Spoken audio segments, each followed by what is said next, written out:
I am Wendy Brightbill and I am a mixed media artist. I started my creative practice because of a traumatic brain injury that I had from a car accident. And when I discovered mixed media art, it was like a whole door opened up to me. I found that by opening up and using my creative side and the right side of my brain, it actually just brought a lot of healing to me. And I found, my creative practice and all of that was originally through art journaling. And I really do feel like I sort of came into my own and discovered what my own personal style was as an artist. I think that art journaling is one of those things where, maybe, especially when you're starting out, it's a little bit intimidating painting on a canvas, right? It can be just scary. At least that's how it was for me. And so working in an art journal, I just found that it felt safer, right? Because I could explore and take risks, and it didn't have to be pretty. I really just want to walk through some of these art journals because, a lot of times for me, getting inspired is probably one of the most important things to really spark my creativity. And so maybe just having a look at some of my art journals will inspire you to try something new and different in your own work. So first up is this really fun art journal that I hand bound. And I did this for one of my courses, and it's actually a file folder that I covered with all sorts of really fun fabric and collage papers. And then the center of it is these are all just canvas pages. This art journal I haven't done too much in this one yet, but here's some really fun pages.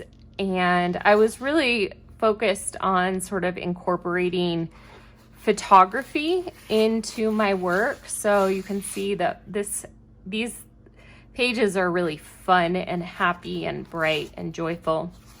So yeah, I like to challenge myself whenever I'm working.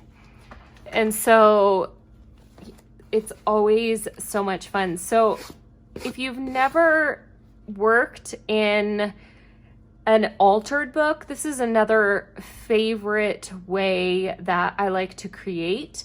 So you can take old ledger books or even vintage,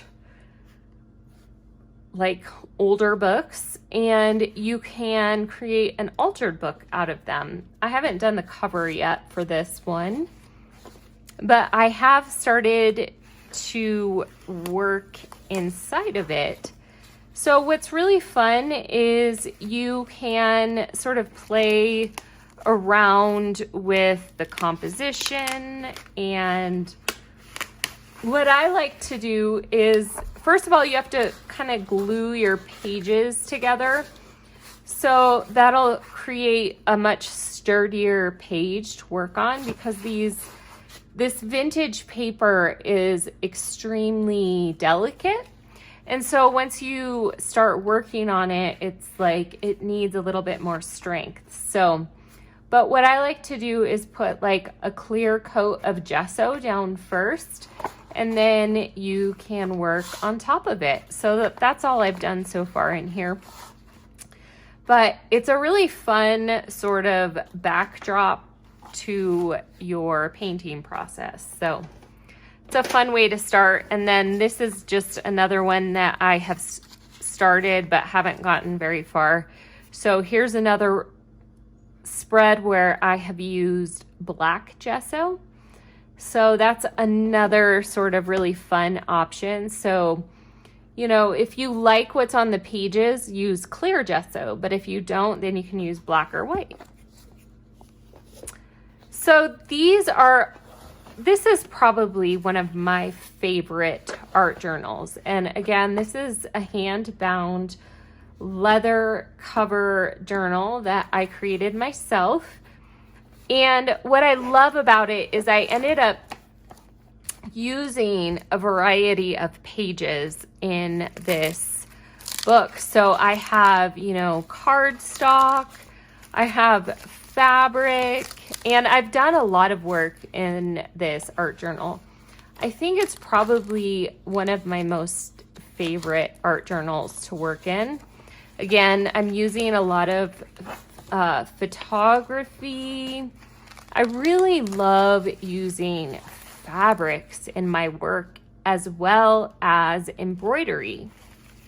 So this is just a really fun expression of my art journaling style, right? And it's imperfect and messy, and it makes me happy. So I really like taking a lot of risks in my work.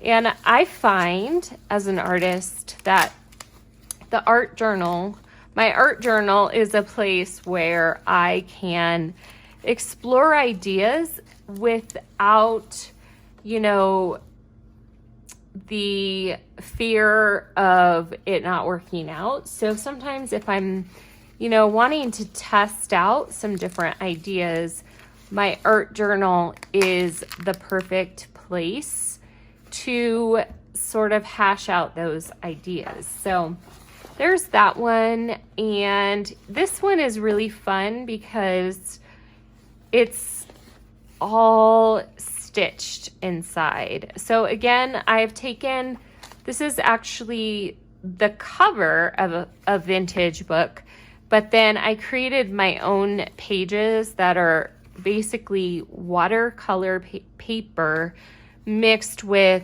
fabrics, and then I hand bound it all together. So that one's also fun. And then here's another one that is actually surprisingly not hand bound, but I just wanted to share it with you because I really just love the work that I have done in this book. So it's really fun. Again, some more photography, and believe it or not, this is like one of my favorite pages because it's just like, it's so me. I love just like the scribbled color palette, messy look, but then it's got the playfulness of the fabric. So here's another page where I'm using photography, and then I couldn't decide where I wanted to put the photograph, so I used it as a little flap. So it's kind of interactive.